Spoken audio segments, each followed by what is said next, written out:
মায়ের কফিনের পাশে বসেই নিঃশব্দে কোরআন তেলাওয়াত করছেন তারেক রহমান। একজন সন্তানের জীবনের সবচেয়ে কঠিন মুহূর্ত।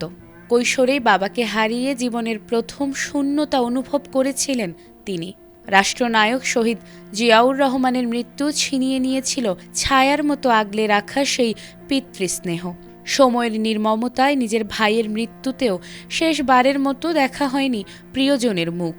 দায়িত্ব আর বাস্তবতার ভার কাঁধে নিয়ে নীরবে বড় হয়ে ওঠা সেই মানুষটি আজ আবারও দাঁড়িয়ে এক অসহনীয় বেদনার মুখোমুখি। জীবনের এই অধ্যায়ে এসে হারালেন মাকেও। রাজনীতির কঠিন বাস্তবতা, নির্বাসনের দীর্ঘ পথ, সবকিছুর ঊর্ধ্বে আজ তিনি শুধু একজন শোকাহত সন্তান।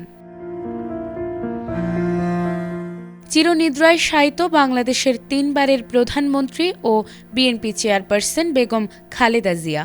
রাষ্ট্রীয় মর্যাদা আর অগণিত মানুষের শ্রদ্ধায় আজ তাকে শেষ বিদায় জানাতে প্রস্তুত জাতি।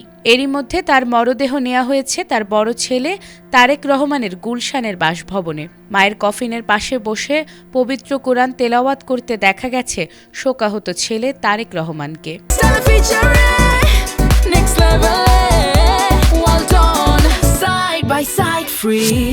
শোকের আবহে পরিবার, দলীয় নেতাকর্মী ও শুভানুধ্যায়ীরা সেখানে শেষ শ্রদ্ধা জানাচ্ছেন সাবেক এই প্রধানমন্ত্রীকে। বুধবার সকাল ৯টার একটু আগে বাংলাদেশের পতাকায় মোড়ানো একটি গাড়িতে রাজধানীর এভারকেয়ার হাসপাতাল থেকে গুলশানের উদ্দেশ্যে নেওয়া হয়েছে বেগম খালেদা জিয়ার মরদেহ। হাসপাতাল প্রাঙ্গণে এ সময় শোকাবহ পরিবেশের সৃষ্টি হয়। এর আগে গত মঙ্গলবার ভোর ৬টায় রাজধানীর এভারকেয়ার হাসপাতালে চিকিৎসাধীন অবস্থায় ইন্তেকাল করেন সাবেক এই প্রধানমন্ত্রী।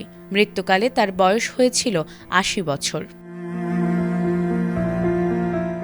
বিএনপির মহাসচিব মির্জা ফখরুল ইসলাম আলমগীর জানিয়েছেন, বুধবার দুপুর ২টায় জাতীয় সংসদের দক্ষিণ প্লাজায় বেগম খালেদা জিয়ার নামাজে জানাজা অনুষ্ঠিত হবে।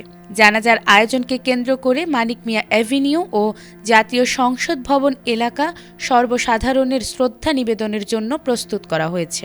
পুরো মানিক মিয়া অ্যাভিনিউ জুড়ে নেওয়া হয়েছে নিরাপত্তা ও সার্বিক প্রস্তুতি। দীর্ঘ রাজনৈতিক জীবনে আপোষহীন অবস্থান, গণতন্ত্র পুনরুদ্ধারের আন্দোলন ও নেতৃত্বের জন্য পরিচিত বেগম খালেদা জিয়ার বিদায়ে আজ শোকের ছায়া নেমে এসেছে সারা দেশে। পরিবার হারিয়েছে তাদের অভিভাবককে, আর জাতি হারালো এক প্রভাবশালী রাজনৈতিক অধ্যায়। নাজমুন নাহার জান্নাত, এটিএন বাংলা।